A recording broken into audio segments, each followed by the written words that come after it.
Blog Talk Radio. All right, welcome everybody to a Yaron and Amy show. We haven't done one of these in a month. Some weeks. Yeah, about a month, I think. Yes. Yes. It's been a long time. All right. Oh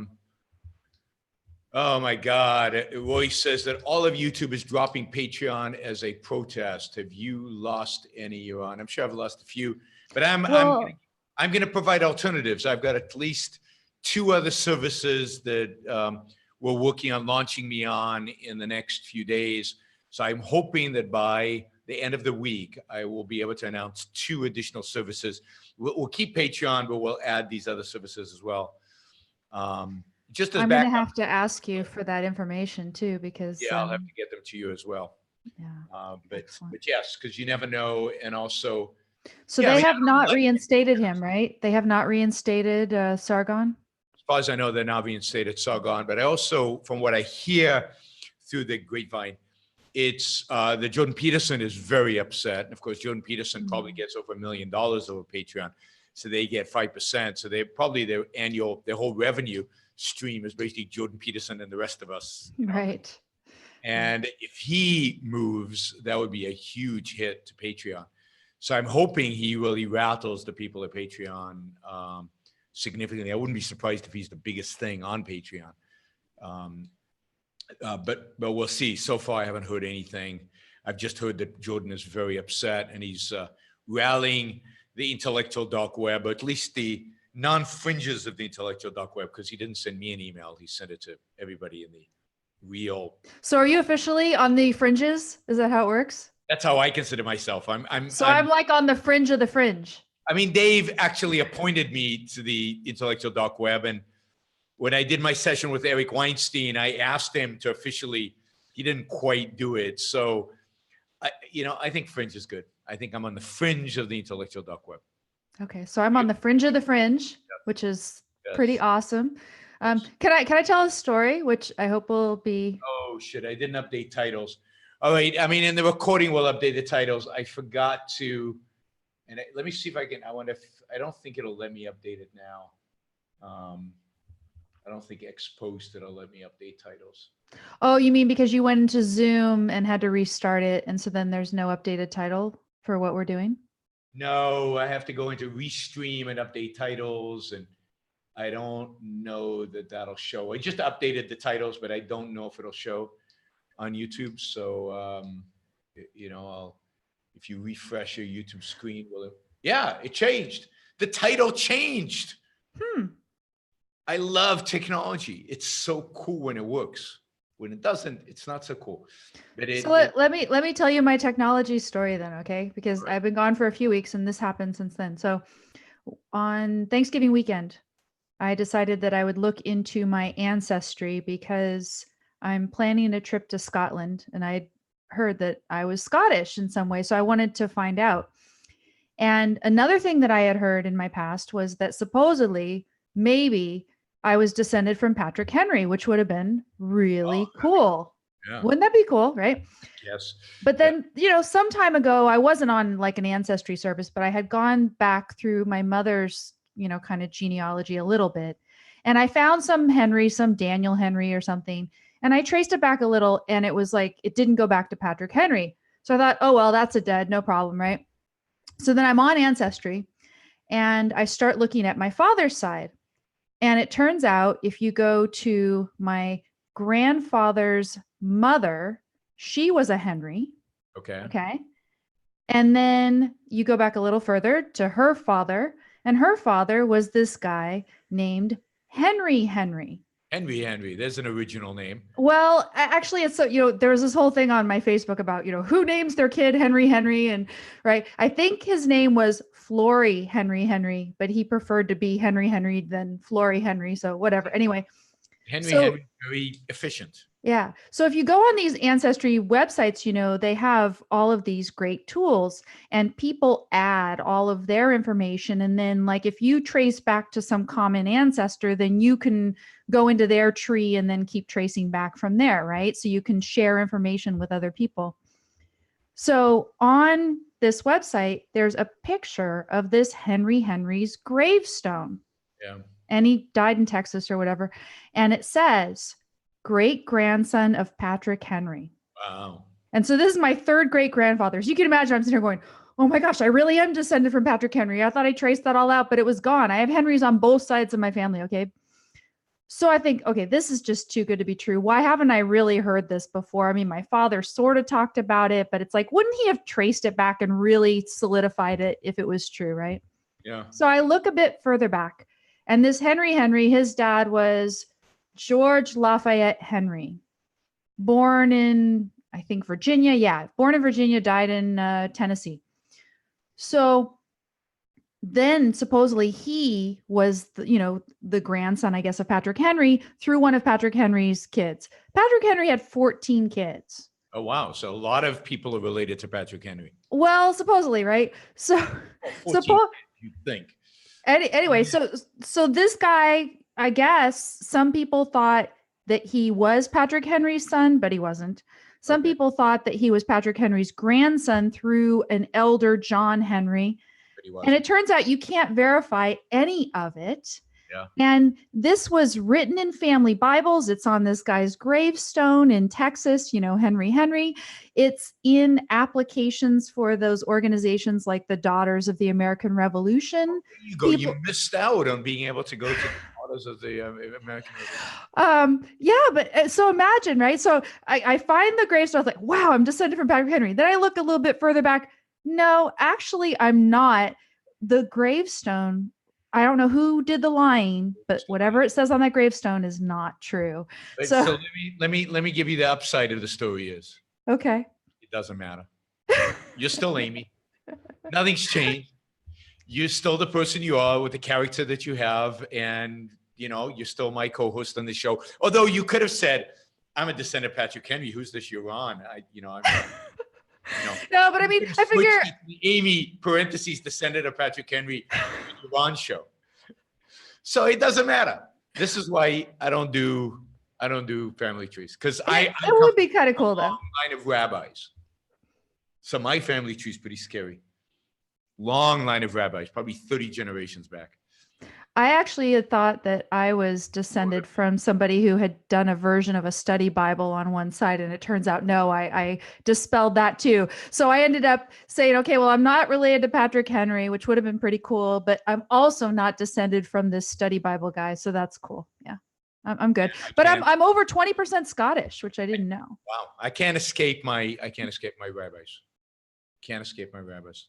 So, and not just rabbis. I mean, the real black, the whole thing, I think one of my ancestors invented the ultra-Orthodox Hasidic movement or something. I don't know. The study Bible guy was kind of pretty. As we said, it doesn't matter. Yeah. That's a good part. It doesn't matter. But my great grandfather on my mother's side comes from this area of Scotland where John Galt is from. Oh, that's right. There was this whole thing about John Galt, who's an author. Have you ever read any of his stuff? I have not yet. I've got it on my stack. I've got a copy of it, so I'm going to look. There's poetry in there. Yeah, he was quite a. I think he was not a minor figure in. I don't know if it was Enlightenment Scotland or post-Enlightenment Scotland, but it was the 18th or 19th century Scotland. He was quite a well-published and well-regarded author. So who is John Galt? Now there was a John Galt. I don't think Ayn Rand knew that. But no, I asked Leonard, and he said that she did know about him, but she didn't think it was going to end up being a problem in terms of cross-reference or something. So yeah. Character. Yeah. I think he's enjoying a bit of a revival just because of the book, right? Well, she probably didn't expect that. She didn't expect the books to be read in Scotland, where they know about John Galt. So, but surprise, surprise, her books are being read in every corner of the known universe. So, of the known world, at least, and the non-known world. So we have to talk a little bit about Trump now. It looks like. I know, it's like every time we do a show. I avoid Trump all of my shows so we can keep all the Trump stuff for you, Amy, because you are known now as the anti-Trump babe on Facebook. Well, I don't know if I say babe. Am I going to get into trouble? Yeah, so today we have this wonderful, interesting press conference, and I think you didn't adopt my little title, but my title is taken from that great little clip of the. It's true. We'll see. Well, okay, so let me give you my argument for why it's true. So first of all, here's the title. So the title is just squirrel, that this whole threatening of the government shutdown is really just to distract people from other things that we should be focusing on that are more important. So here's why, right? So why is it that he's bringing this up today, this particular day? Does it have to be today that he has this little showdown with Pelosi and Schumer? So this has been going on for weeks and weeks. So this conflict about the wall, and there's a piece of the budget, 80% of the budget has been passed and everything's fine. There's a tiny piece of the budget, like 20% of the federal government's budget. Tiny piece. Okay, go ahead. Well, it's like $1 trillion, but it's only 20%. Yeah. Has not been approved yet, right? It's not even approved yet. And it hasn't been approved because for months and months and months, part of this piece is the Homeland, what do you call the stupid agency Bush created? Homeland Security. Homeland Security. Department of Homeland Security. Sorry. Yes, we got to get our acronyms right. Almost 20% of the U.S. government. I mean, it has thousands and tens of thousands of employees.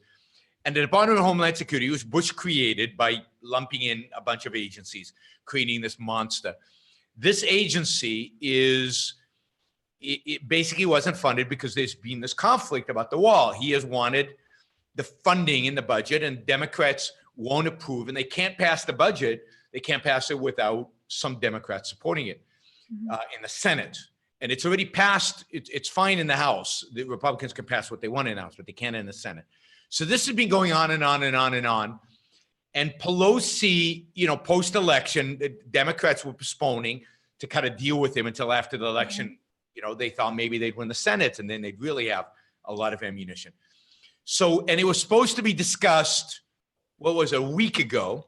The government was supposed to be shut down a week ago, but then George Bush died. You remember George Bush died? Oh, right. Okay. George Bush died. So they didn't want to have this big conflict when all the ceremonies for George Bush was going on. So they passed a 2-week extension to all the extensions they've already passed in the budget. So it's coming up. So it's not, the timing is not his creation. The timing is being dictated by this whole thing. So Pelosi and Schumer went up to try to kind of deal with him today.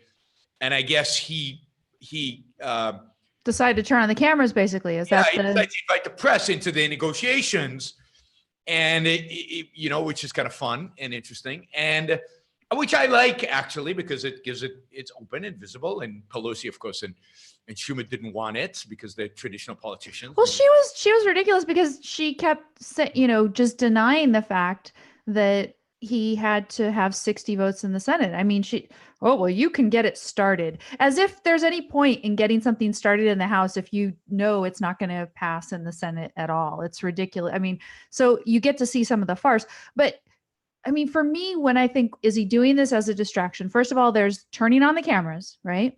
Yeah. I mean, that could be a distraction. The issue itself is not a distraction, but the turning on the cameras. Well, and then the shift of the issue, right? So I noticed as I was in the process of posting the story that the New York Times had ended up changing the headline. You know how they do. Yeah. So at first the headline was that he had demanded funding for the wall, or he was going to shut down the government. Right. And then I guess just before he was having this little showdown with Pelosi and Schumer, then I guess he took a step back a little bit. And what he kept saying during the conference itself was adequate border security, which it's just basically, does he like what he sees when it ends up on his desk or whatever it is? And that, to him, it's like he gets credit for taking a red meat sort of stand on the wall, but then he doesn't have to stand for any particular defined red line. He just, adequate border security. It's not wall funding, because wall funding, I mean, everybody has some idea of how much that would be. And then if he doesn't get it, then he gets slammed for giving in to the Democrats or whatever. But he retreated. And so it's like, he made all this noise. Oh, I'm going to get the wall, or I'm going to shut the government down. Then he retreated. Then they had the big press conference and everything. And it's, to me, it's this distraction. I wanted to post, there's a Duran Duran song called Paper Gods, and how we're ruled by paper gods, that it's really funny. And it would just apply to exactly what we saw going on in that press conference, because it was ridiculous. It was just it's ridiculous. Somebody on YouTube says, speaking of people like Patrick Henry, Pelosi, Schumer, and Trump in the West Wing. Exactly. I really, this Duran Duran song, Paper Gods, go listen to it. I was going to stick it in the program notes, but I didn't get there. So no, but I think, I mean, there's something there, but I also think there's a bigger issue here, and that is, this is Trump tactics. He always does this, right? He sets out this, the Mexicans are going to pay for it. And then it's, well, we're going to raise a little bit of tariffs, and then it's gone. The whole idea of Mexico is gone, but we're going to build a wall. So he always sets out these, goals, and then he retracts, and then he declares victory. You'll see that with China as well. I mean, they're going to cut a deal with China, I think, because he's afraid of the stock market. And the deal will be minuscule. It'll be the same deal Obama basically got, where China will commit to protecting IP. They've actually done something already. China just issued a statement in China to its companies as saying, we are committed to the protection of intellectual property, and we will do this and this and this. Again, as a facade for negotiating with Trump. And, the Chinese will give a little bit, and then he'll declare victory, see the tariffs worked, and we'll move forward. But so I think he always does this, but clearly he has a reason to distract, and he does do this. I mean, I wouldn't be surprised if missiles get launched into Syria somehow, or something like that happens, in order to distract from all the mess that he has going on with. And threatening a shutdown, it's big drama, and just a shutdown. Shut down 20% of the government, because the rest of the government is funded. So it's only this little segment of the government that he's going to shut down that affects very few, relatively speaking. So he's getting high drama out of a very small portion of the government, because this is the portion that affects security, right? And that's one thing he was tweeting about, this is about national security. And I mean, how could you disagree that it's worth, shutting down the government in order to get adequate security, et cetera? Here's a question for you, because it got posted. By the way, the program notes that I put together at my blog, don'tletitgo.com, and somebody posted a comment there asking the question about the wall, in effect. Isn't this a valid thing for him to stand up for? He's saying, look, we need security. A wall is good security for our country. Should he be doing this? If only I'd, be more creative, then right now we would be playing The Wall. I love that song. Right. We don't need no institutions. We don't need no education. We don't need no thought control. That's right. Hey, no dark sarcasm in the classroom, right? Hey, teachers, leave those kids alone. It's actually pretty good. And as somebody who experienced the English educational system in a private school, I was all for tearing down that wall. Hey, teachers. All right. So yes, that would have been perfect right now. Tear down that wall. Right. You remember the kids going through the meat grinder in the film, in the video? I didn't watch the video. Oh yeah. No, you're not a Pink Floyd fan? I listened to it obviously enough to be able to just recite some lyrics better than you. Yeah. No, I'm terrible with lyrics. I always make them up. I always turns out that it's different. Okay. So let's talk about the wall. No, I mean, who's invading? Nobody's invading. What do you need a wall for? So it's ridiculous to have a wall. We don't need a wall. It's not like there's an invasion in spite of the caravan, which seems to have been dealt with. The whole idea, it's a massive project. It's not a project that can even be successful because it would require massive amounts of eminent domain, which would be argued in court for years and years and years. So you're probably looking at several decades before you could actually build the wall. There's already environmentalist challenges to building the wall because there's certain endangered species that would be hurt by the wall. Some people have bought land along the border to try to block the construction of the wall. I've heard about that. It's just a massive project. Walls do not protect. People who want to come here will come here. They will find a way. Just like drugs will come here in spite of the war on drugs. The war on immigrants will not stop immigrants from coming in if they're committed to coming in. People are talking about the Israeli wall. The Israeli wall is very different. The fundamental reason is a wall in Israel is to keep out terrorists. And even there, I believe the wall in Israel is a sign of Israel's defeat. I believe the wall in Israel is a sign of Israel's capitulation.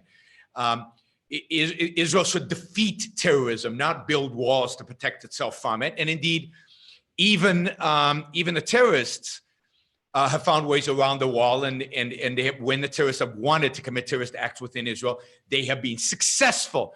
I just saw news about another tunnel discovered or something the other day. Yeah, that's in the north. That's with Hezbollah. But yes, they will find ways to get into Israel. So Israel has to defeat terrorism. It is not.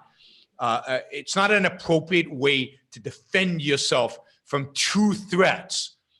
Building a wall is not an appropriate way in a modern environment. Israel.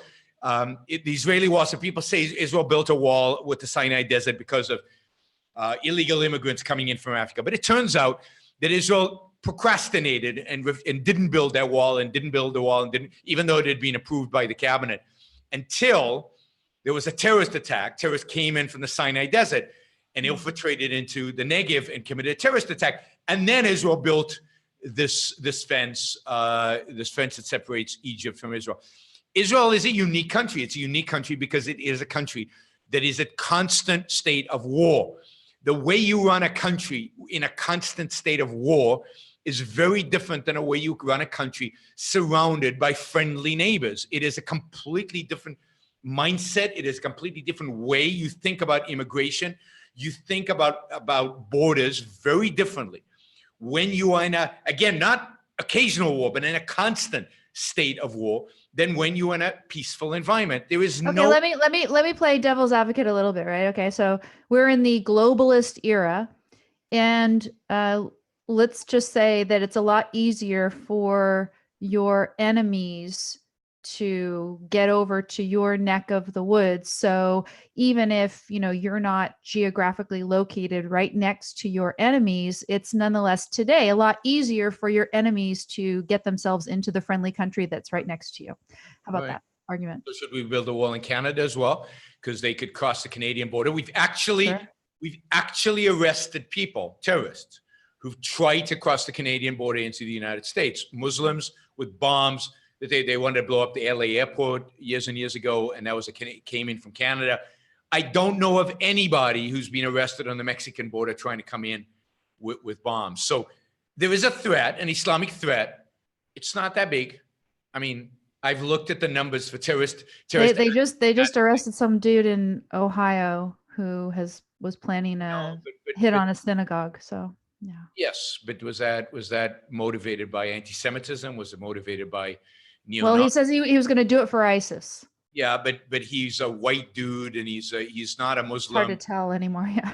No, he's a white dude. So yeah, I mean, you're always going to have crazies inside. But again, I don't know of anybody across the board from Mexico, who is a Muslim terrorist threat. And maybe they have been. I don't know, but it doesn't seem to me like it justifies billions and billions of dollars of building a wall. Now, if we that's really the question. It's like the huge scope of the project, and couldn't security be achieved in a much more economical way? There is no security problem. There are no Muslims gathering on the borders trying to invade the United States. If they were, shoot them. But there are no Muslims coming in mass, crossing the border into the United States. They are in Israel.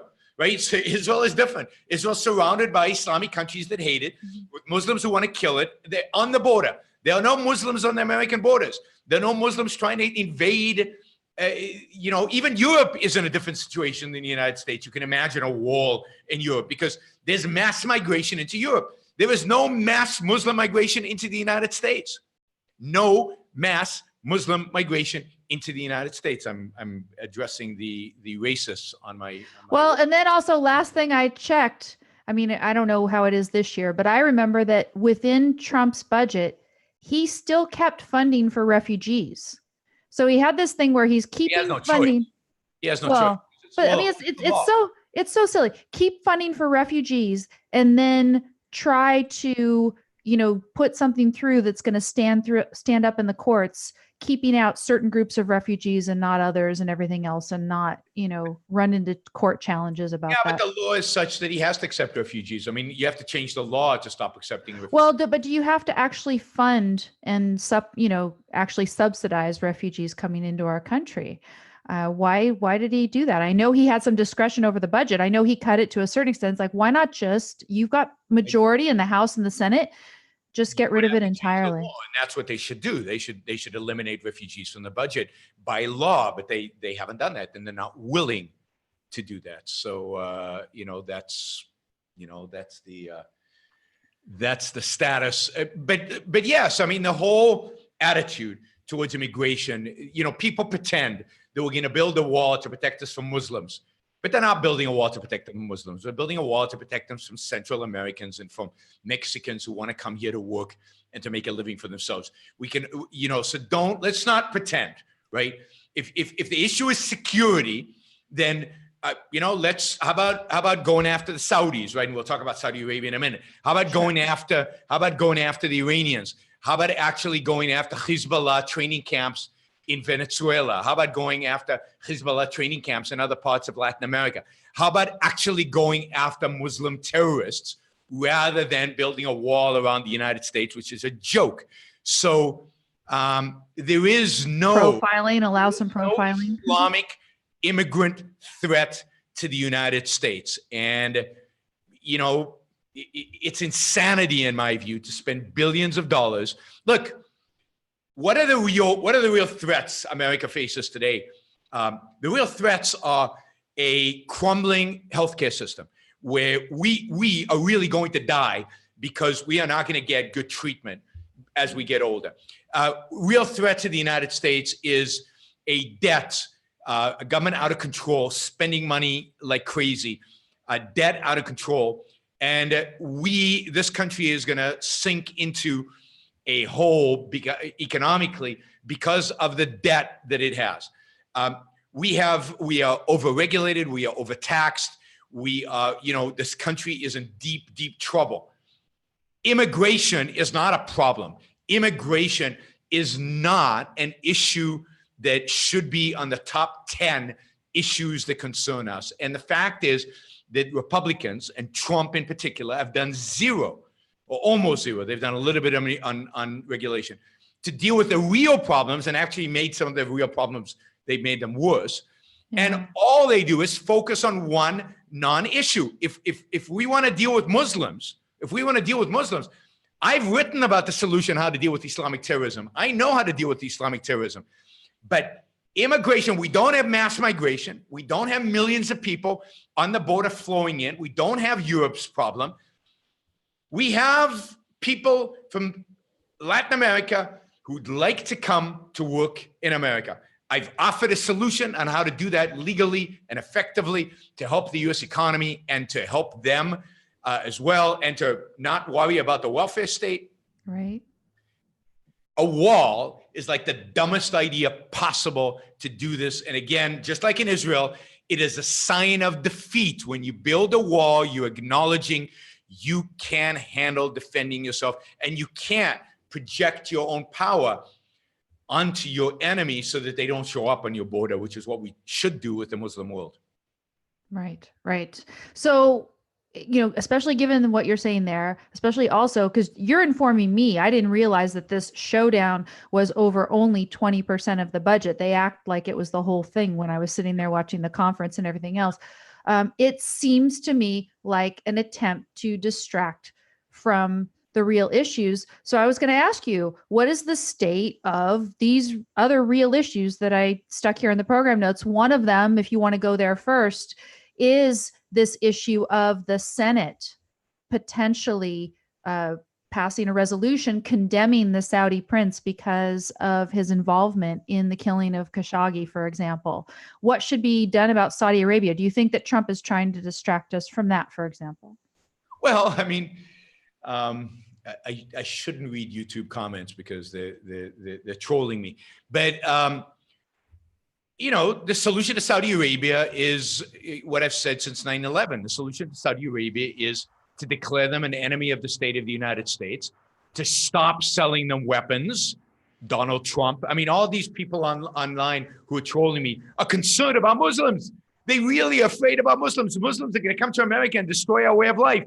But they support Donald Trump 100% in selling them weapons, in appeasing them, in declaring that they are the best friends of America and they are ally in our battle against Iran.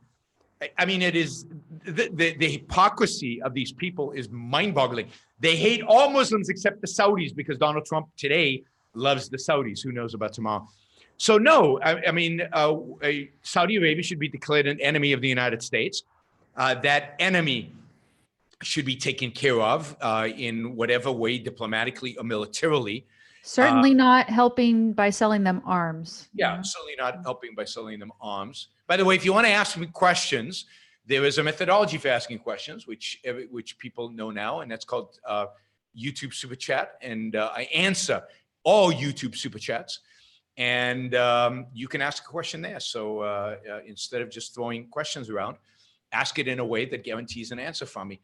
So I think Saudi Arabia is a real problem for Donald Trump. I think you posted an analysis of his letter about his commentary about Kagmushi, and I think it was very good. You know, I think Thank you. Right. I mean, Donald Trump is an appeaser of one of the most evil regimes in the world today, the Saudi regime. I don't mourn the death of Kagmushi, but I think all it did was illustrate how evil the Saudi regime really is and how it needs to be taken care of. And the fact that, again, people who are so concerned about Islam don't care one bit about Saudi Arabia shows that, you know, they're not thinkers. They don't think. So when Obama bowed to the Saudi king, you know, then you hated the Saudis. But yes, now Saudis, when Obama bowed to them, right. when Donald Trump danced with them, right. Cool. Dancing They're is cool. Yeah. We're all for dancing. Nobody dislikes dancing. And now that he basically is appeasing them, selling them weapons like never before and groveling before them, worse than bowing to them, now Saudi Arabia is cool and fine. And hey, even oil prices. Yes, he's negotiated oil prices down. It had nothing to do with Saudi self-interest. And of course, Saudi's trying to gain more market share. And of course, Netanyahu loves the Saudis right now because right now, Netanyahu, again, is another short-term thinker. Netanyahu is concerned more about Iran than about the Sunnis attacking him. So right now, he is appeasing the Sunnis in order to protect themselves from the Shiites. But I mean, so this will be rather embarrassing for Trump if after his statement, again, which I've shredded, you can find the link at my blog if you want to see it. You know, he's on record throwing his allegiance behind the regime, despite the fact that it is a monarchy and the monarchs are involved in some bad stuff. But no, our relationship is with the regime. It's bizarre. So the Senate, if the Senate decides to pass this resolution, that's rather embarrassing for him, and he would like to distract you from it. Particularly given the Republicans are going to vote for it. A lot of Republicans are going to vote for it.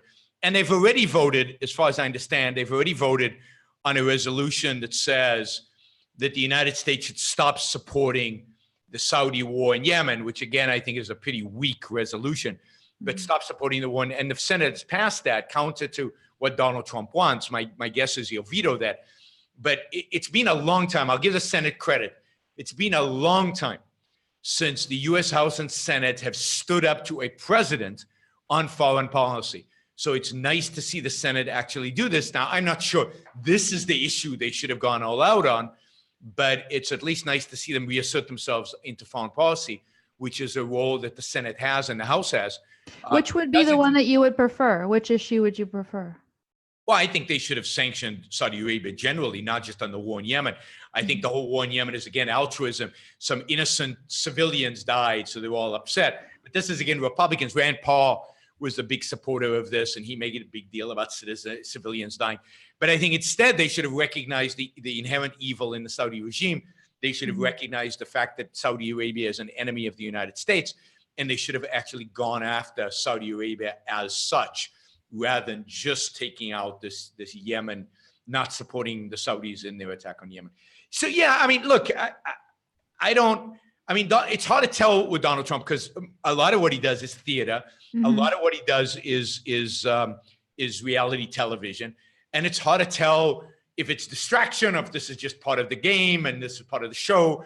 And it's hard to tell what is what leads and what follows and what's going on. Like I said, the fact that he walked back what he was asking for. So at first it was funding for the wall, which is at least somewhat objectively verifiable.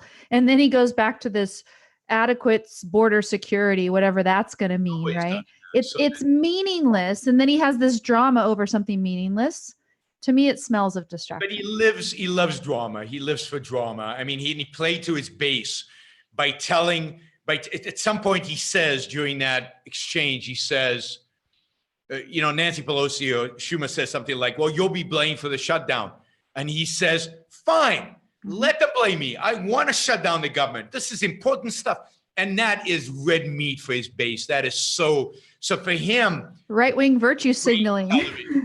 It's reality television. It's good reality television. And the New York Times or Wall Street Journal, somebody wrote, this was bad for him. No, he wants to take credit for this because he wants to say, I stood up for what you Americans believe in. I stood up for your wall. I shut down the government for it. Hey, look how consistent I am with your thing. So I think this is all part of the shtick. I don't think this is anything unusual for Donald Trump. Yeah, people should remember that he said Mexico was going to pay for it as well. But here he is. That already. He cut a NAFTA 1.1, so version 1.1, so he's forgiven with regard to Mexico and now the good guys. They're fine because he cut a trade deal with them. Now, the other thing that I thought there's a list of them, but another thing that I thought he was trying to distract us from is the stock market. Well, the stock market's a biggie, particularly given that about this time last year, he was boasting and all his supporters were boasting on my Facebook wall, nonetheless, about what a wonderful president he was and what a great president he was because look at the stock market and the stock market is standard. I pointed out that other presidents had done even better than him. Presidents people don't particularly like done even better than him. That didn't help. But anyway, it's what's the news today on it? How is it today? Today it went down, and then there was the idea that a deal with China was imminent, and it went up. And then towards the end of the day, the deal with China seemed to evaporate, so it went down again. So it went down, up, down, very volatile. It's been like that almost every day. It's funded by rumors. I think that the market will stay very volatile until the Fed decision next week about raising interest rates. I expect they will raise interest rates. And I think so does the market, but I'm not sure what the market response will be exactly to what they do. But I think it's going to continue. The volatility will continue until we have a trade deal one way or the other, or at least trade is resolved one way or the other. I think a lot of this is trade related, but it's also the economy is slowing down. There's a lot of indicators that the economy next year is going to be slower than it has been this year. Again, counter to the Trump hype about the economy is going to go gangbusters, going to be 4% forever. Already the fourth quarter is slower. Next year is going to probably be even slower. So I think there's a lot of people I think Trump is trying to, in that sense, I think there's more viability, the idea of distracting away from this. And then what happens if we get a recession? Actually, somebody asked me here. Let me answer this question. The housing market and the stock market and the downturn, do you think we'll be heading into recession next year? I've already said this. I'm on record for quite a while that I think we are heading towards a recession. I mean, it's easy to predict, but I think it'll be late next year or early 2020. I think we'll be in a recession. I think that's what the market is signaling right now. It's the S&P is down significantly from its highs. Bank stocks are down significantly for the year. And I think a yield curve is about as flat as it can be. And it even inverted a couple of times. And when the yield curve is flat, that is about one of the best predictors of a recession that there is in financial markets. So it looks pretty good. It looks pretty high probability that we'll have a recession sometime in the next year and a half. Exactly when, I don't know. I can't predict those kind of things. Nobody can. But yeah, I think that's going to happen. And how does Donald Trump behave if there's a recession? Now, we already know he'll blame the Fed. He's already started to blame Powell as the economy slowed in the fourth quarter. Powell became his punching bag. And one of the reasons I think the Fed has to raise interest rates next week is to show that they're independent of Trump, as bizarre and crazy as that is. But that's what central planning is. Central planning is nuts. Always leads to irrational kind of decisions. So, yeah, it's. I mean, the other thing too is, does he think he can help save the economy if he can get funding for this huge infrastructure project, AKA the wall, and stimulate the economy? Well, that's a joke because it's so small, it wouldn't stimulate the economy. But I fear that what we will get between Trump and the Democrats is, as part of the effort to avoid a recession, or part of the effort in a recession, is I fear that the big compromise they will come to and is over what do you call it, infrastructure spending, and there will be a massive spending bill that is involved in infrastructure spending coming out of this coming Congress. Yeah. By the way, anybody who wants to ask a question about Muslim immigration into the United States, just put a couple of dollars to it and I'll answer your question. I've answered it like 1,000 times already. So most of you, at least the main guy asking the question is dishonest because he knows my answer. But please ask it. $2, you get an answer. Another thing he might be distracting everyone from is the potential liability, legal liability that he is subjected to because of the alleged illegal campaign contribution that happened when payments were made to women. Lover, there was just a private payment that was made on the side. Just a private payment, yeah. To a former mistress who happens to be a porn star who is going to tell her story in the newspapers. Yeah, I mean, again, the big issue is what's coming out of the Mueller investigation and what's coming out on the thing. Now, I think all of this is BS because my complaints about Trump are not about minutia about campaign finance reform. Campaign finance stuff, which I don't think is that important and I don't really care that much about. I mean, he should be held to the standards that every politician is held to, which are pretty low standards.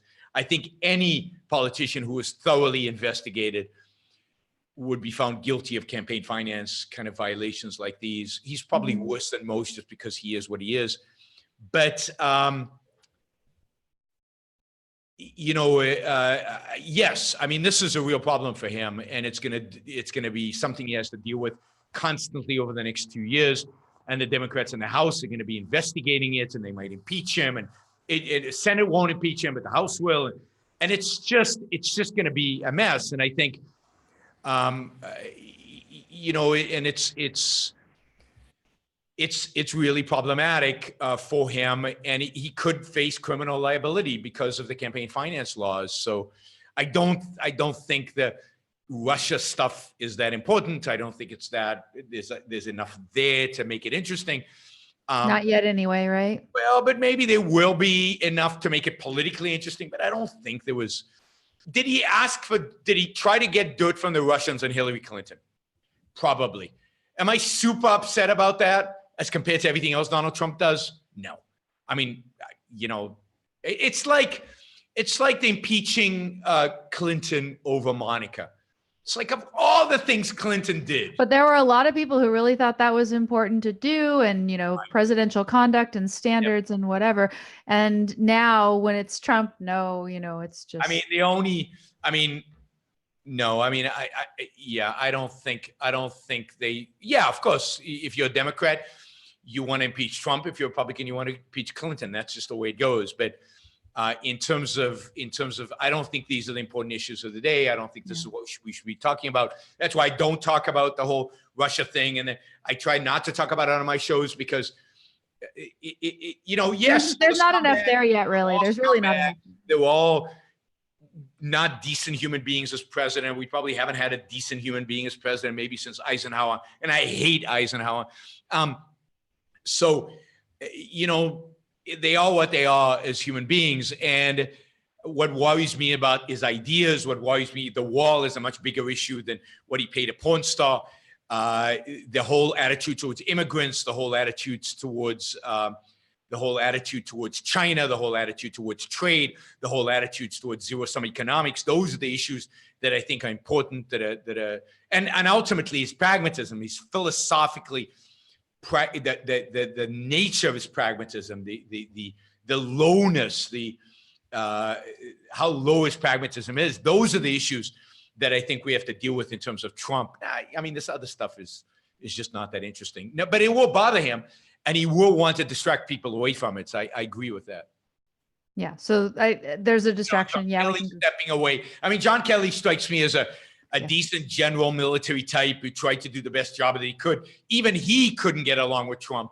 No decent human being seemingly can get along with Trump. I think that's. I think the other thing he's trying to distract from, though, right, is I mean, first of all, he's already had an administration with record turnover, whatever that means. So he's had more turnover than others. And so then Kelly's leaving, and he had somebody who was supposedly his first in line to take Kelly's place and got a public refusal from that candidate. I think, was it Ayers? I can't remember the name of it was the chief of staff to Vice President Pence, or the assistant to the chief of staff or something, right? So, he got a refusal, and then he tweeted out there about how, he's got, 10 other people that really want the job, and who wouldn't want the job or something, but no names. I'm wondering if, again, that's another thing that he's distracting all of us from. But yeah, I mean, it all is connected. It's all this mess in the White House. It's all this mess with Congress and with Democrats in the House now, and with Mueller's investigation. I mean, he's got a lot of crap on his hands, crap that has nothing to do with governing the country, but has everything to do with his personal conduct. And it's going to be a tough couple of years facing him. Somebody asked, they didn't put a $sign to it. So, Paul, you should, if you ask a question, you should put a $sign to it. You should use the super chat. But somebody asked if the stock market declining has to do with the Democrats winning the House, and to some extent, yes, but not totally. I think the stock market would decline even if Republicans had won the House. But the Democrats winning the House suggests two things. One, that it limits Trump's deregulatory ability because he can't do anything through legislation. Right. And two, it will encourage Trump to compromise with the Democrats on things that Donald Trump, I believe, is a leftist. Yes. And it will encourage Donald Trump to compromise with the left in growing government power. So I had a thought, right? So they had the big show today, and, there he is. He's pretending to be this foe of Pelosi and Schumer, and, they're really aggressive, and they had to turn the cameras off and have their argument off camera. And then Schumer goes public and accuses him of having a temper tantrum after and all this, right? What if it's just all for show? So he's, I'll take full credit. I'm standing up. I'm giving my base red meat. And then in the end, what they're doing in the back room is they're going to compromise in exactly the fashion that you were just saying. Well, they're going to have this huge infrastructure thing. And really, they're all best buddies when the camera turns off. Well, I don't think they're best buddies because I don't think he has best buddies. But I think at the end of the day, yes, this is all drama for the cameras. There's no question. Both of them are playing to their base. And the Democrats have to be careful because their base does not want them to be cozy with Trump. So they can't be too friendly with Trump. So I think at the end, we will see this kind of deal emerge. But I think both parties are going to play hard to get before a deal emerges. And the deal will involve big infrastructure. And maybe what the hell, they'll build a wall. I mean, they built bridges to nowhere. So a wall to nowhere, a wall that serves no real legitimate purpose, is I guess, something went weird on Facebook. I'm not sure exactly what. I don't know if you're still there on Facebook, guys. Maybe I'll look and see. Anyway, no, it's back. Okay. So a wall to nowhere, or a wall with lots of holes so the cows can pass through it, and lots of other stuff, because there already is a wall on the Mexican border, and it has lots of holes in it because the courts demanded the holes in it, and it's got the lot stretches where because they couldn't apply eminent domain, there's no wall, and it's just it's a complete stupid disaster. But yeah, so I think there will be ultimately a compromise made that involves big infrastructure spending. I just don't think it's done yet. All right, let's take some of these super chat questions, and then we'll go back to some of these other issues. Yeah, because I want to talk about the one that I think they're all distracting from that's more important than any of that stuff. What's that? The Google hearing. Oh, okay. Well, all right. Well, I'll make my argument. All right. How is privatizing a national park for recreational use valid? If the new owner doesn't really do anything to most of the natural landscape areas, the areas of actual aesthetic value to its visitor. How is it valid for the state to own property for the purpose of national parks or purpose of recreational use? How is that valid? It's not valid. It's not valid for the government to do anything other than protect individual rights. And there's no right involved in having beautiful landscapes. So if a private owner ultimately decides, I don't think they would, but if they ultimately decide to build houses on the rim of the Grand Canyon, I mean, I could imagine Frank Lloyd Wright looking houses on the rim of the Grand Canyon. Yeah. Beautiful. What right do you have to stop him from doing that if he's willing to pay the price and willing to build and buy the property and build whatever it is? And if you want to preserve it as a natural landscape, then raise money and buy it from the government or buy it from developers or buy it from whoever and make sure it stays natural. But there's no value to natural scenery above and beyond what people are willing to actually pay for. That is, if you want the natural scenery, buy it. So invest in it. So there are foundations out there, and I respect the one environmentalist group I respect, is the environmentalist group that raises money from people and goes and buys large swaths of forest and preserves them. Were they called Nature Conservancy or something? I can't remember. Conservancy, yeah. I don't know if they still exist or they still do it the same way, but okay. And they use the idea of private property to protect things that they value. They value virgin trees, virgin forests. Then so be it. I don't value virgin forests. It doesn't matter to me if they're virgin or not, whatever, right? The government has no role in preserving nature. Zero role. The government's job is the protection of individual rights, not preserving the state of nature as nature. All right, here's another one. Will a Democratic Socialist candidate be able to galvanize enough people for 2020 or 2024?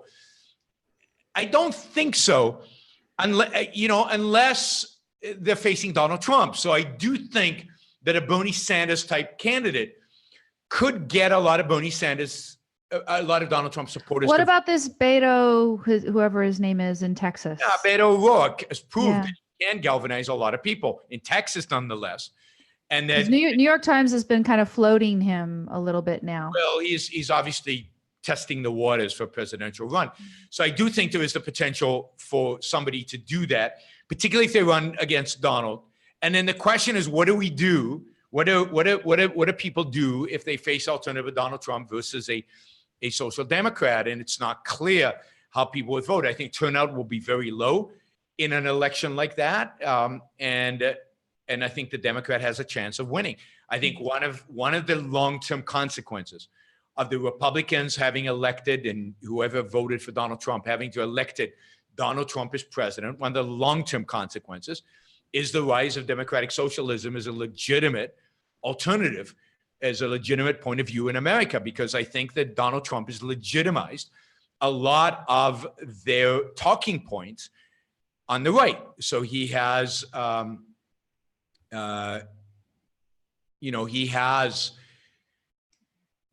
he talked about limiting trade. He has talked about, the plight of the working class in very similar terms as the access to healthcare and have as well. So I think he's legitimized them in many respects. But there is a movement. There is a growing movement in the United States. And I talked about this on my previous two shows. And I also talked about the deplatforming of the right on my last few shows, for those of you curious. I've talked about the rise of the kind of more extreme left, more radical left, and the more radical right as a response to the kind of plain vanilla middle of the road centrists, which have been ruling most Western countries for 50 to 70 years now. Yeah. And so you think that there is a legitimate possibility of an actual near socialist winning? Yeah, I do. I actually do. I think that is possible. I consider in some respects, at least, Donald Trump to be a neo socialist, certainly on certain issues. I don't think anybody's a real socialist out there. There are almost no real socialists. They're all statists, and they vary in how statist they are. And I the one thing that we don't have, and the one person who won't win, is a non-statist, is a pro-capitalist candidate. That we don't have.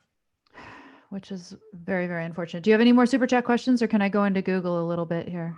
Democratic socialism, housing market. Yeah, let's talk about Google.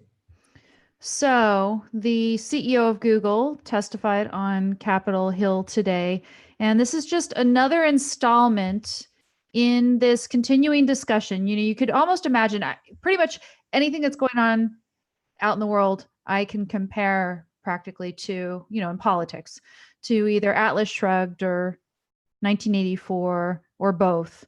And what I see going on with these hearings and all this discussion and stuff is something like you have, with all the government bureaucrats and Atlas Shrugged, where they're going to, make the most hideous controls, shut everything, clamp down on everything in the worst way. And they know that it's a disaster. They know that it's going to destroy so much good.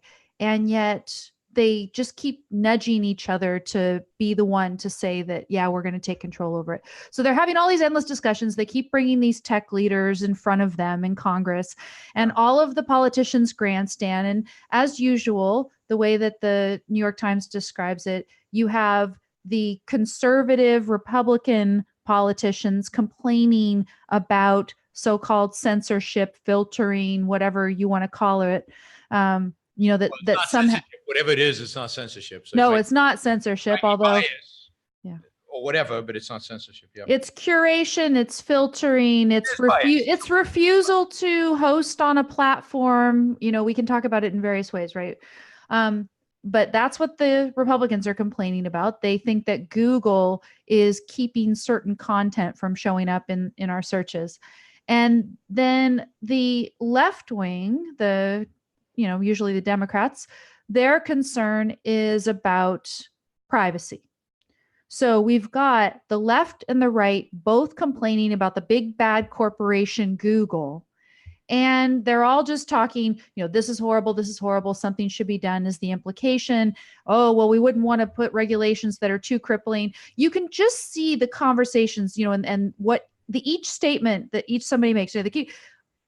Government needs to take control, but you are an American success story. We don't want to put regulations on you that are too crippling. This is just another installment. There was nothing big resolved as far as I can tell. They don't know exactly what's going to come out of this, but there's just this continuing conversation that these tech companies are big and bad, that they're threatening the fair distribution of content, however you want to talk about that.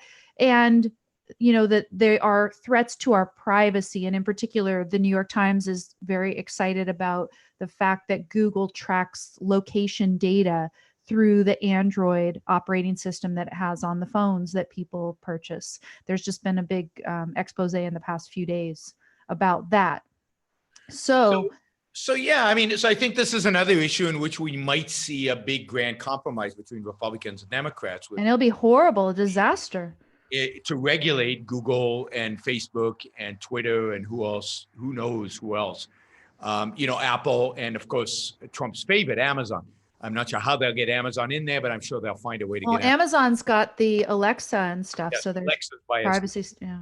So, this is the reality that the right faces. And this is the thing. So it's like both the left and the right don't like what these companies are doing from different perspectives. Yeah. There is room for them to reach this compromise to unleash on us the worst type of agent that there could be with respect to either of these two dimensions, either free speech or privacy, government would be the most inimical agent with respect to those. Because what can Google, what can Apple, what can Facebook, what can Twitter, what can any of these companies do with all this information that they get about you or anything else? They can sell you stuff. And they know where you are. But no, I mean, a government can do things to you. I agree completely. And the government is going to get their hands on this. And there's no question in my mind that this is all leading up to massive regulation of these companies. And it's you know, they're going to unleash the FCC. They're going to unleash whatever agency, or maybe they create a new agency for a new technology to go after. A new agency. That'll help the economy. A massive disaster, but it's I think inevitable. I don't see a way out of it because ideologically, the idea of private property doesn't exist. It doesn't exist in the right. It certainly doesn't exist on the left.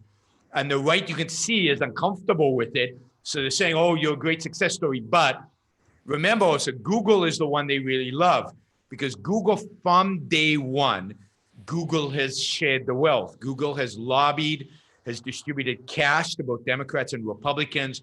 They're all being something is being greased. Whatever's being greased, Google. The wheels are being greased. Yeah.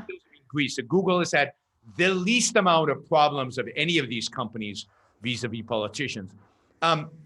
But look, I saw a documentary. I think I talked about this. Somebody showed me a documentary. It's going to come out probably in the next few weeks, next 2 months. It really goes after Google.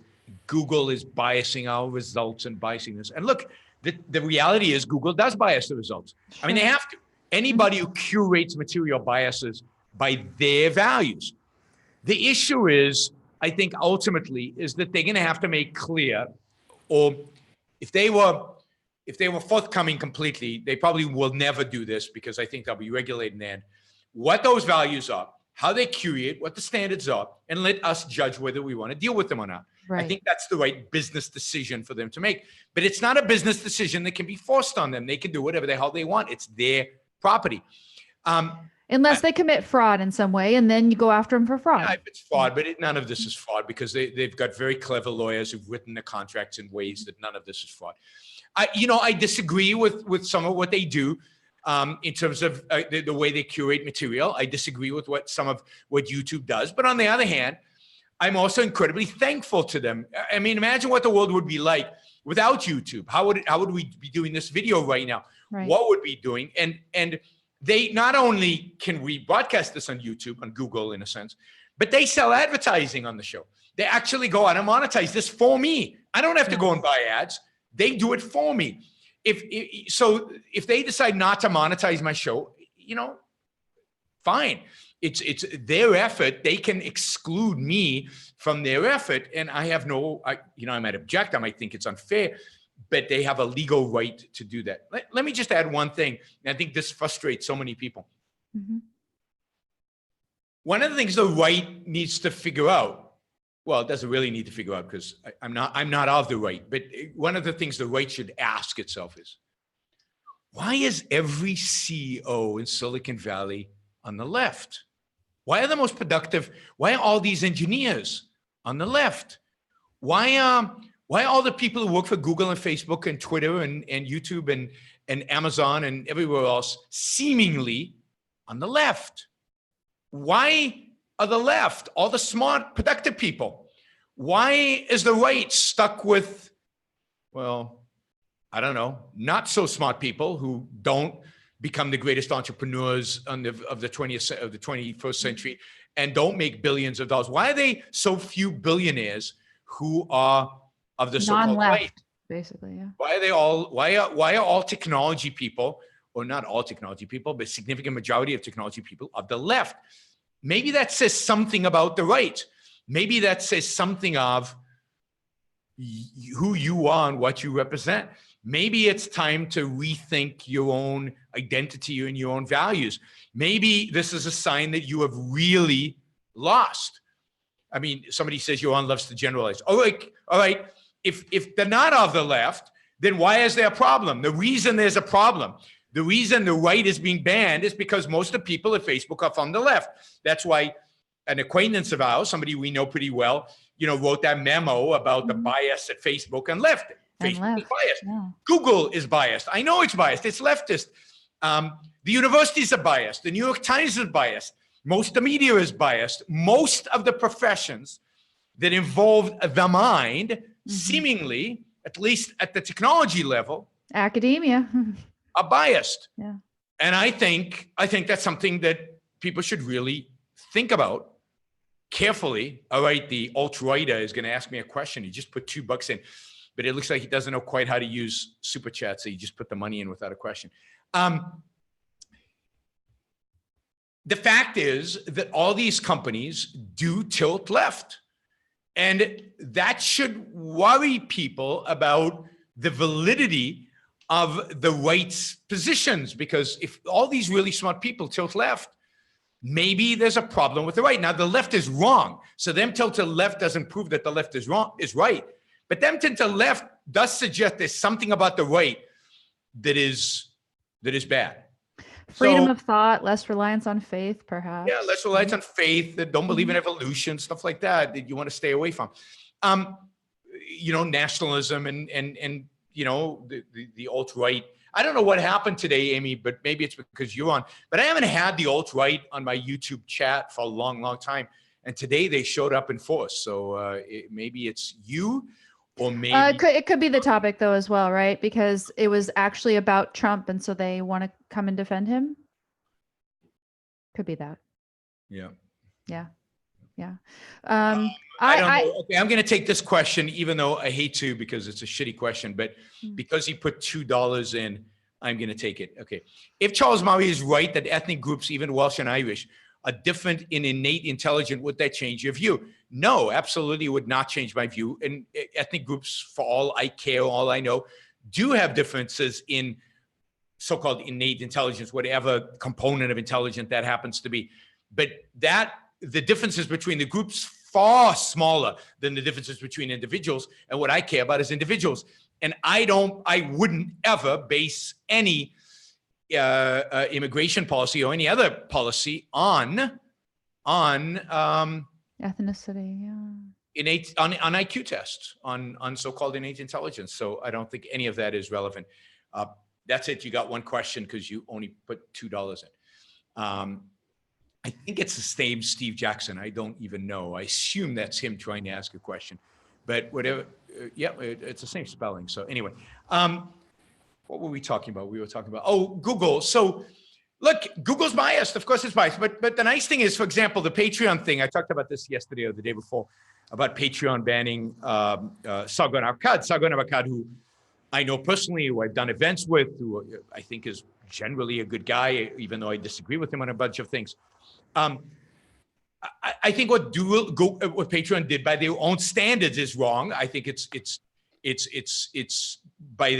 given the statement of the CEO about their standards, they violated their standards by kicking him off. Whether those standards are the right standards or not is a different question. But I think it's wrong for them to have kicked him off. But you know what? Sargon Akkad is going to be fine. He's already found a different platform. He's already raising money on the new platform. I am probably going to join him on that platform. I think others are going to do the same thing. And where are all the libertarian conservative engineers? There's some, but you guys are not billionaires. So get your act together. Come on. We need more billionaires who are, I hope not conservatives, more objectivists maybe. We need more billionaires. And there are not enough of you. I'm not saying everybody is a leftist in Silicon Valley, but a majority, right? I mean, am I?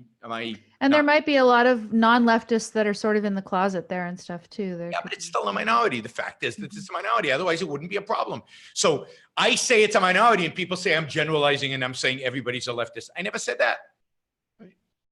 The fact is that the people with influence are influencing, are biasing all these things to the left. That's a problem.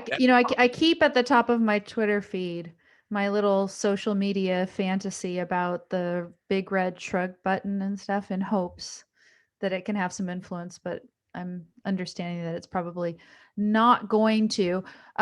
Speaking of just, people conservatives on the right, if you want to call it. I heard the other day when you were talking about the fact the right-left distinction is sort of meaningless. So I am hesitating each time I'm going to use it. It's not meaningless. I think it represents something, but I think the idea that we are on the right in some way is wrong. I think we have to accept the popular view of left and right. I don't think that is an issue worth fighting over.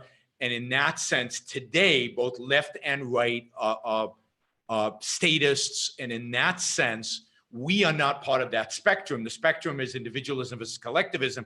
That's not reflected in today's left versus right.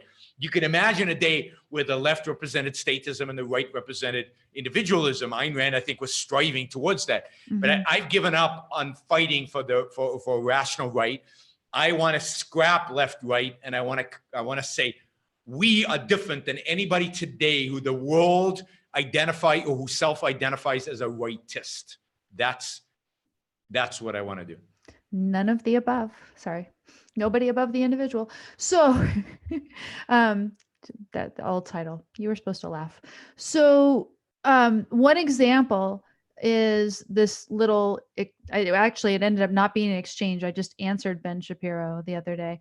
He still follows me on Twitter, but he's not answering. So someone asked him, they said, what similarities and differences do you see between Twitter deplatforming people over politics and bakers refusing to make cakes over religious views? And Shapiro comes back with, bakers are not a platform for speech. And I try to engage in the discussion. The only person... The whole basis for saying that they wouldn't bake the cake was speech, was that they are a platform for speech. Right? Well, okay, so they're not a platform for speech, right? Okay, so they're speaking as bakers, right? But they're not a platform for speech. But the question is really, is that actually relevant as to whether either should be forced? Property, you either have private property, you don't have private property. That's the only relevant issue. Yeah, that legally that is. So then I ask him this question. I say, well, so maybe you're speaking from an ethical perspective, and you could see, well, if I'm a baker and all I'm doing is baking cakes, that ethically, I wouldn't necessarily feel any sort of obligation to bake this huge wide range of ideological cakes. Whereas if I'm purporting to provide a platform for speech, then ethically, at least, from a business ethics perspective, I should allow a wide range of views. I should have a terms of service that's very clear and transparent, and it's right. That's the key, is the terms of service clear and transparent. But the fact is, they do allow a wide variety of speech. I mean, they allow communists, they allow alt-rightists. There's certain people they've excluded. We don't quite understand why they've excluded those and not others. But that goes to the clarity of the terms of service. Right. But so then what he's implying though is that somehow bakers should be left free, where arguably these platforms for speech maybe should have some government control in there because they're platforms for speech. I haven't heard him say that yet. So he hasn't said it. But you're right. He hasn't said it, but he's implying it, and he didn't come back and answer, because what I did then follow up with him is say, look, it's actually maybe even more important that a platform for speech be free from government control and regulation. Because here we are. If you think right now that it's bad, just imagine when, I like to call it Bigly Brother because it's Trump, but it could be Warren or Beto, O'Rourke or whatever the next time, right? In charge of the regulatory mechanism over Facebook. And, you can imagine, what is your Facebook or Twitter experience like? You've got those sponsored ads in your feed, and, maybe at first the sponsored ad in your feed is going to be Trump's, daily address about whatever, the 2 minutes hate. If, for those of you who know 1984, whatever Trump is trying to get you mad about, somebody kneeled for the anthem, and he's going to give you a 2-minute speech about it in your Facebook feed or something. Just imagine what that would be like as the sponsored ad, because it's now coming from government as opposed to a corporation. At first you could scroll through it, and then eventually you're going to be forced to watch that thing before you can engage in your... No, I mean, that's where we're heading. So look, I don't know what Ben Shapiro's stand on this is. I mean, my stand is... he didn't answer. My stand is private property. And I was glad to see that Brandon O'Neill, even though he's a critic of Google and everybody, it does not believe the government should get involved. So good for Brandon O'Neill from Spike magazine. And I think this is the problem with conservatives. They believe in private property until it's inconvenient for them to believe in private property, and then they're willing to compromise. And they're big fans of eminent domain, and they're big fans of all kinds of regulations when it's convenient for them to believe. There's this other issue that they start to hang their hat on too, is they say, well, right now the government is granting platforms special freedom from liability for libel, slander, whatever. And it's because they are a platform, not a publisher. But really, if they are curating content, they're acting as publishers. That's bullshit. If they were curating content based on whether it's pornographic or not, would that constitute publishing because they're curating? No, I mean, I see that. Jordan Peterson has used that argument. I think Ben Shapiro has used it a little bit. That's complete nonsense. There's a clear distinction between a publisher who hires people or pays people to write articles. They edit. And see, that's to me like, but think about the turnover. Here, they might not publish 1 in a million. There, they don't publish a huge quantity of material. But it's not even that, right? So to me, I look at this as like Facebook exercises veto power, right? So it's just a total up or down. Your post is going to be on their platform or it's not going to be on their platform. So they are not themselves getting into the content of the platform. It's a big part of it is they don't edit. And they're not paying you for content. They're not paying you to put the content up there. They're not reaching out and seeking content. They're letting you post what you want with some caveats, certain things they won't allow. And so those things, they could tomorrow have terms of service that says we don't allow objectivists. And they're completely within their right to do that. It's their platform. And it doesn't make them a publisher if they don't want Ayn Rand mentioned on their platform. It makes them stupid. It makes them maybe immoral, but it doesn't make them, they're not violating anybody's rights. It's none of the government's business. Oh, wait, we got limited time. We got a few super chats, so let's quickly do this. So, and then I have 2 important things after your super chats. Sybil Deutsch wants to say, I'm still having problems understanding. How can somebody just preserve, basically leave alone, ever be your property? Well, it depends what you mean by preserve. Nobody. Okay. Oh, I wanted to talk about that a little bit because you were talking about that earlier with respect to like a nature preserve. Yeah. And even if you want to make it just a nature preserve, you're going to do something about the borders and the no trespassing. And then also, and this is something that I guess we've seen in California be a big issue, there's a proper sort of a land management policy whereby you would do periodic burnings, or you would, if there's overpopulation of certain species, you'd address that and stuff. So it's not like you just leave it completely alone, even if all you want to do is have it be this beautiful nature preserve, right? And you would probably maintain some hiking trails and some campgrounds and stuff like that. But even if it's just nature, you would probably do some stuff to it. You wouldn't just leave it alone. And so I think that answers Deutsch. I agree. You don't just buy property and leave it. At the very minimum, you would fence it and do some clearing and some species management, which is what these entities do. Have you heard of The Correspondent, the Dutch news website that's trying to launch an English version via crowdfunding? I have not. Sorry. Were the 1980s the first stage of Ayn Rand's political influence in the world? Yes, I think it was. I think it was minor, but it was definitely there.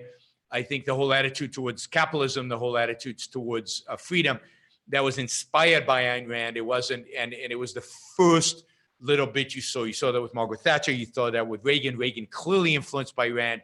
Many people around Reagan, but many people around Margaret Thatcher inspired by Rand. So not fully, not intellectually, but inspired. So I don't think the 1980s would have happened without Rand and Friedman and probably Mises and Hayek. Is happiness possible in North Korea or Venezuela? Even if you're a perfect objectivist in the world isn't free, you can never be happy. I think that's true. I don't think you can be happy in North Korea, Venezuela. Values don't mean anything. You can't pursue your values. You're in a you're constantly deprived of the ability to seek your values. So yes, you have to live in a free world. That's why suicide is legitimate in our concentration camps, because you can't be happy in a concentration camp. Yeah, Aristotle used to talk about that in Nicomachean Ethics too, that you could be a perfectly ethical person, and of course the proper reward of being an ethical person is happiness, and yet the circumstances of your life could be so onerous. Yeah, so those would be they're examples, far right? smaller circumstances that would make life unbearable. You know, your loved one passes away, and I don't know, a bunch of bad things happen to you at the same time could make life unbearable. So there are a lot of things that would make happiness impossible if those things happen. But certainly living in North Korea, Venezuela, that's why it's so important to be able to leave. And I, for example, anyway, let's leave immigration alone. Wouldn't going after Saudis and Iran increase spending that we should be trying to avoid right now? Yeah, it would, but it's the one thing that you're supposed to spend money on as an rights protecting entity. Yeah. Government. The one job that you have. The problem with spending we have today is not so much on defense, although let me be clear, we spend way too much on defense. So I think even within the existing budgets, you could probably take out Iran and Saudi Arabia. And I don't think Saudi Arabia in particular would be hard at all or expensive at all to take out. All you'd have to do with the Saudis is threaten them and they would fold. The problem with American governments is they completely grovel before the Saudis. They never threaten them. They never actually use the implicit force that we have against the Saudis. Iran would be expensive, but still nowhere near as expensive as Iraq was or as Afghanistan was, because none of those wars were actually fought for victory. We're still in Afghanistan. We're still spending. Just end the war in Afghanistan, bring the troops home and go to Iran instead. So the way I would fight a war, and if you want to understand that, read Winning the Unwinnable War. You can get that on Amazon. Not as expensive as the wars that altruists and appeasers fight. And the problem with builders, right? Problem with a budget is the corporate welfare, the social welfare, the regulatory agencies, the healthcare. The United States government spends, before Obamacare, 51 cents of every dollar spent on healthcare. I can't even imagine what it is today. Until you unwind all the different ways, all the entitlements, all of that, none of this is oh Jesus, more liberal Deutsch. He's been asking, but he spends €5 on every question, so you can't turn him down because it's real money. Is killing a baby shortly before the cutting of the umbilical cord technically murder? It's not an entity yet by objectivist theory of rights. It is an entity. It's outside the mother's body. It's the umbilical cord is not what it's a separately identified entity. It's individuated. It's an individual, and the technicality of cutting the umbilical cord, which by the way would separate from the mother anyway as the placenta. Is that the right word? Placenta, yeah. Placenta comes out anyway. Placentia is a town in California. That's right. Placenta would come out anyway with the umbilical cord. So it's not like the baby's attached to the mother forever if you don't cut the umbilical cord. So no, it is an individuated entity, and therefore it would be murder at that point. That's a huge topic that we could do another day. We didn't talk about abortion. We just talked about no. But abortion is. I'm not. Yeah. Well, that's a huge topic. Yes, we should talk. We should do that one time. Maybe next week. Who knows? We might want to table one of my questions for next week. We'll have to see, because this is so involved. I have to comment on this. Somebody says, "Don't call us trolls, Yaron. We like you, but we are not followers. We question you to make you stronger." What you're doing is not questioning me. The comments I've seen here are not questions. The comments you make about Ayn Rand, the comments you make about me, they're not questions. They're trolls. You're trying to insult. You're trying to provoke. You're trying to intimidate. If you ask intelligent questions, if you gave counterfactuals, if you used logic, that would be challenging. Questions that would make me stronger. And I encourage that. I would love that, but that's not what you're doing. what you're doing is trolling. It's classical trolling. Just look up the stream. Look at what you wrote, Marvin. It was just insults out of nowhere for absolutely no reason. Implying what Ayn Rand would think about one position or another. That's not using logic. That's BS, right? You're bored. It is. It definitely. Yeah. I don't know why I even address these things, but anyway, Exactly. You had 2 points you wanted to make. I have 2 things. So first, one is the multi-part question. The first part of the question is, what do you think of pineapple on pizza? If you put pineapple on pizza, is it really pizza? We want the official objectivist position on this. Nothing I say is officially objectivist, so let's be clear. But you want the official position of the Yaron Brook show. The official position of the Yaron Brook show is anything is okay on pizza. Oh no! Anything. No. I mean, why limit people's creativity? Oh my God! Of course, pineapple. So you are an open pizzaist. Officially, you are an open pizzaist. I'm an open pizzaist. Absolutely. I have eaten in innovative. Did Catan pay you off or something? Something completely different, and it's all good. Food is wonderful, and it should be played with. Pineapple on pizza is playing with food, and I'm all for it. So now you have the official Yaron Brook show. Oh no. Okay. Well, then I guess I can have a Pyrrhic victory on the next one, because there was a poll recently. Which is the greater evil? Pineapple on pizza, which you just said is not evil, or guacamole flavored popcorn? That sounds good. That sounds so wonderful. If it's done well, how could anything flavored guacamole be bad? Because guacamole is not a flavor, Yaron. It is a food group. How can guacamole be a food group? Guacamole is like avocado mixed in with stuff, and it has a taste. And if I am a native Californian. Guacamole is a sacred food group. All right. I love pineapple. I love pizza, even though I'm not supposed to eat it. And even pineapple, I don't really eat. Because I've not seen you eat pizza in I don't know how long. I ate pizza. I actually ate pizza. So my flight, I'm on a flight to London from Miami, and it's delayed and delayed and delayed. And right next to the gate is this pizza place. Mm-hmm. And all the pizzas are out in display, and they all look amazing. And none of them have pineapple on them, but maybe one of them did. But they all look amazing. And the smell of the pizza is just the gate. And it's like, I held out for like an hour. Now, was it the smell of a pineapple pizza? What did you order? Which kind? I don't remember. But anyway. Did it have pineapple on it? Did it have pineapple on it? Finally, after an hour and a half on it? It's a yes or no question. Against my better judgment of eating pizza, I went and got a slice, and it was so good. It was so delicious. Did it have pineapple on it? No, but yes. I got so sick afterwards. Oh, it's because you don't eat it, right? Oh. I can only think it must have been the pizza. I can't think of anything else. So next time I'm going to resist. But no, I don't eat pineapple because it has a high glycemic index. I try to avoid pineapple. But I love, love, love, and eat lots of, whenever I can, avocados and guacamoles. And if you can, but guacamole flavor, like some weird powder, Guacamole and pizza. No. You've never had avocado on pizza? Well, avocado on pizza is different than guacamole on pizza. Why not guacamole? Guacamole is just souped up. It's Mexican. It's Cal-Mex. It's Tex-Mex. Mexican pizza. That's Taco Bell has a Mexican pizza.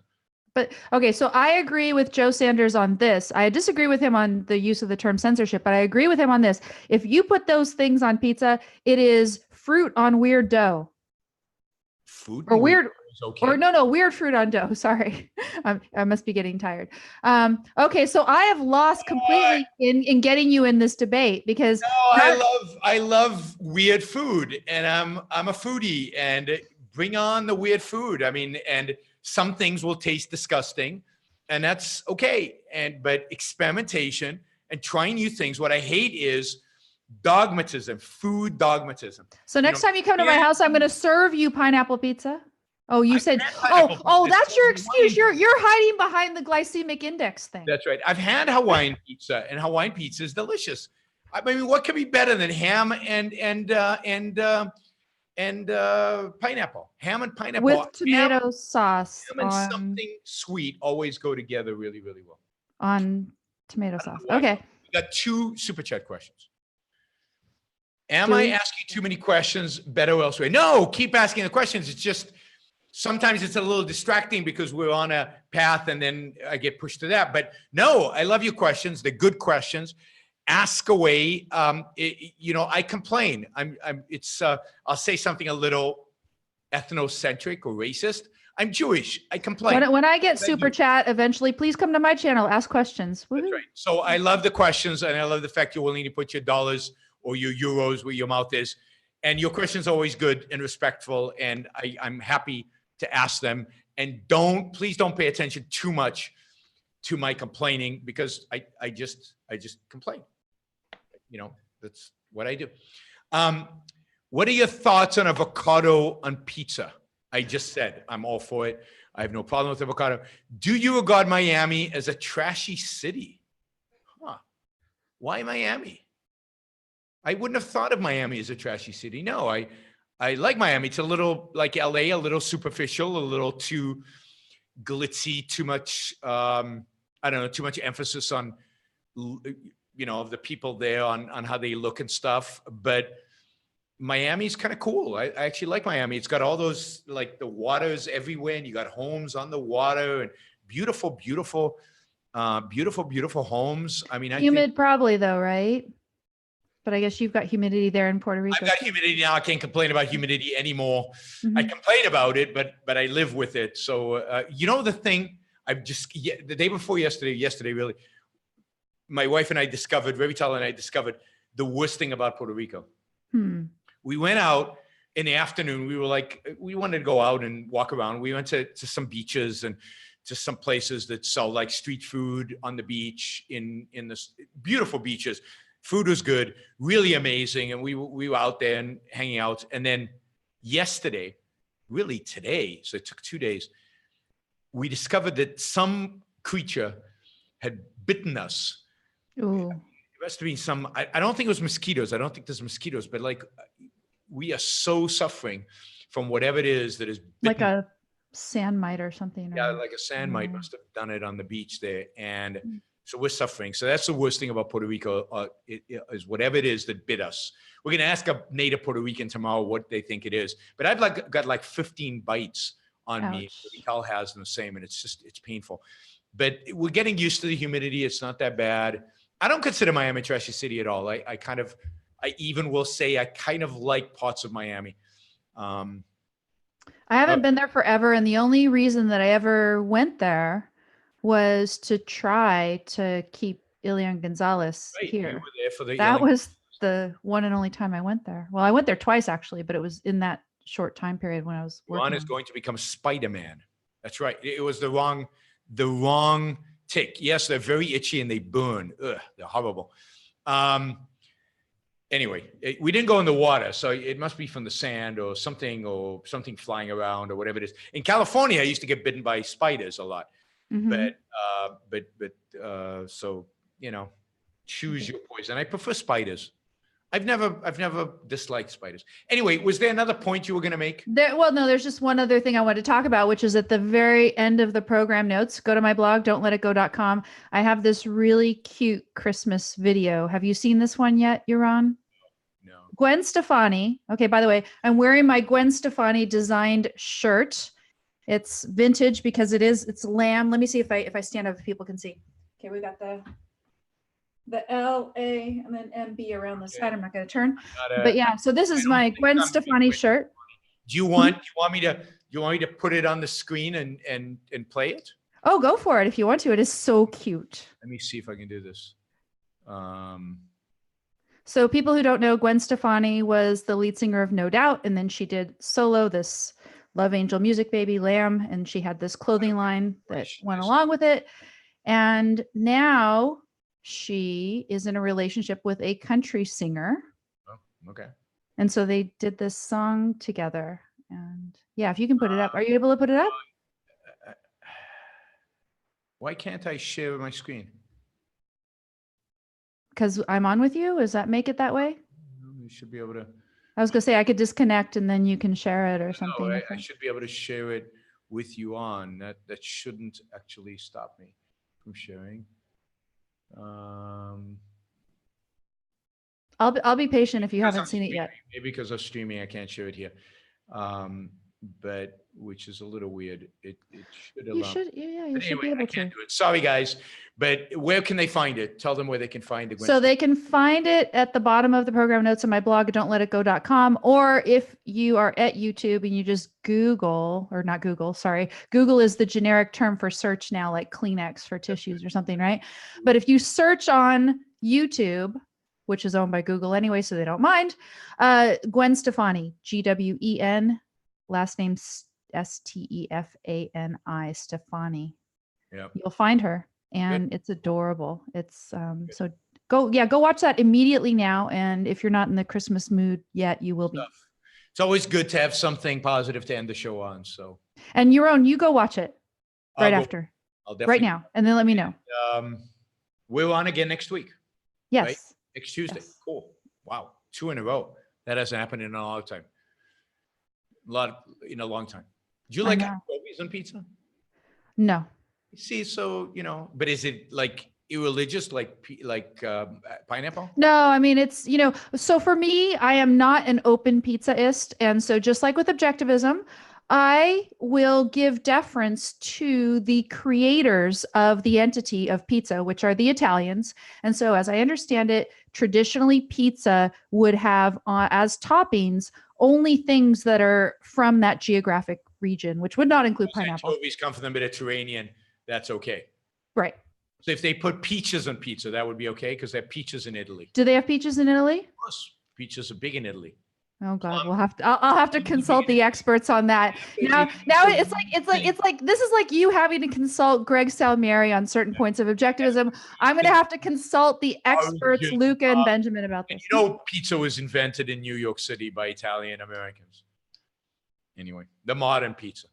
But anyway, this is, the pizza in Naples is not that good because it's just basically bread with tomato sauce and cheese. They don't put anything on it. You realize you thought you lost a lot of audience over Trump. You're going to lose like half your audience now.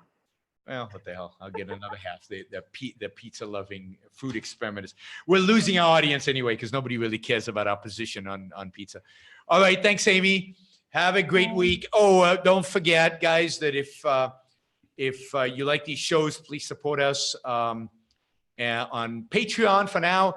As I said, I will have options other than Patreon. You can also use PayPal. PayPal.me/Yaron Brook Show. Do you have a PayPal account, Amy? I do as well. Soon I'm going to be distributing to supporters a PDF of the first chapter of my book. Oh, wow. So I'll announce that pretty soon in terms of level of support. That's very cool. Support Amy on Patreon and PayPal, and you will be able to get the first chapter of her book. That's cool. Yeah. So you can wait for my announcement until you do it when I tell you what it's going to be. But yes. No, you should go support her now. Well, support me now anyway. But if you're waiting for that, go ahead and wait. That's fine. Thanks, everybody. Bye.